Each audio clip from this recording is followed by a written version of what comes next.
Hey everyone, it's Matt here from Fix It Physio.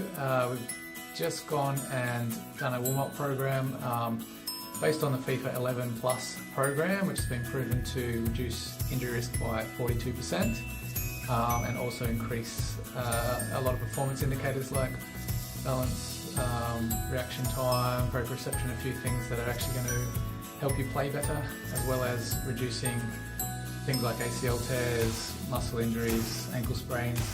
So hope you enjoy. There's actually two parts to the program. There's the running part, which should be done before every training session, but also before the game. And then there's the strength and balance part, which should only be done before training. It's probably just a little bit too difficult to do before a game because you might end up with a bit of fatigue from those exercises. So let us know what you think. So these are some running warm-ups. The best time to do these is on game day. They're a great way to get warmed up and they're not going to fatigue you too much. So it's a perfect thing to do on match day before the game, every single game. Obviously we've got a limited amount of space here, but what we're going to do is set up 2 rows of witches hats, 5 or 6 metres apart. I want to have about 6 to 10 of those lined up along the field. The first thing you're doing is just a simple run through, so 2 people at a time running along, so 1 in each row, running along all the way to the end and coming back a few times. That's just the easiest one. The next one we're going to show you here, which is running and then getting the hip out, so running forward, get to the witch's hat, hip out, run to the next witch's hat, hip out again, and then the next run through. So we're looking at 2 sets running through for that one, and we're alternating each leg each time. Then the next one is hip in, so same concept, running in, this time taking the hip from the outside and coming back in, and again we're running through, so you're looking at 6 to 10 witches hats, 5 or 6 metres apart, running through 1 person on each row all the way to the end 2 times.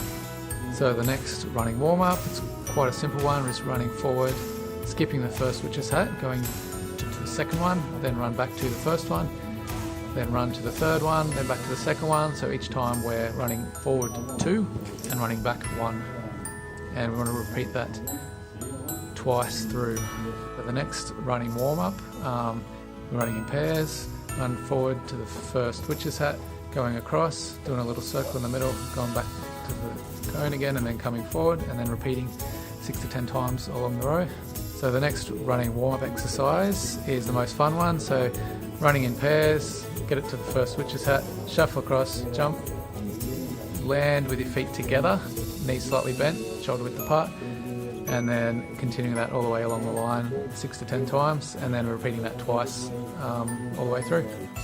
So one of the last running exercises is just as simple as we're looking at 75 to 80% sprints, running straight through all the way along the witch's hat rows in pairs. So, and again we're doing that twice, so 75 to 80% sprints all the way through. So the second last running warm-up exercise is called bounding. So looking to get high knees on this one, running through 75 to 80% pace, and it's just high knees, landing on the ball of the foot and then springing off. And the same thing, we're running through twice all the way through with that one. Should be a good workout for you.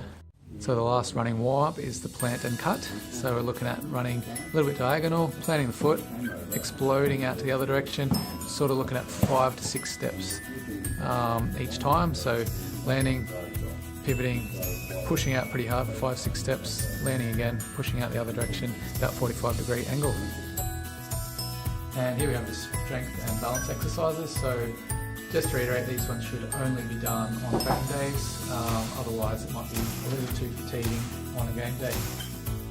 Alright, so we've got our first warm-up exercise here. It's a fairly advanced exercise, but anyone who's playing a fair level of soccer should be able to do it pretty well.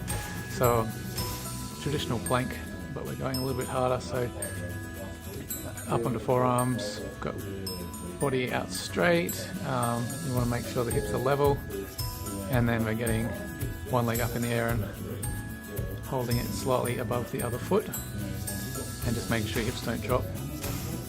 20 or 30 second holds, and we're looking at 3 lots of those on each leg. Alright, the second exercise in this program, it's a side plank with leg lift, and we're just holding up there. So first the side plank, so we're getting on the forearm, side on, hips up fairly high, and then lifting that top leg up, and we'll hold it for 20-30 seconds. Pretty challenging, but if you can't hold for 20 or 30 seconds, start with 5 seconds, 10 seconds, and build it up week by week. And again, we're doing that 2 or 3 times each side. Alright, so we've got the third exercise, sometimes known as Russian hamstrings or Nordic hamstrings. It's a pretty tough one. We get your partner to hold your legs down, you're slowly going forward, keep a straight line between your shoulders and your knees.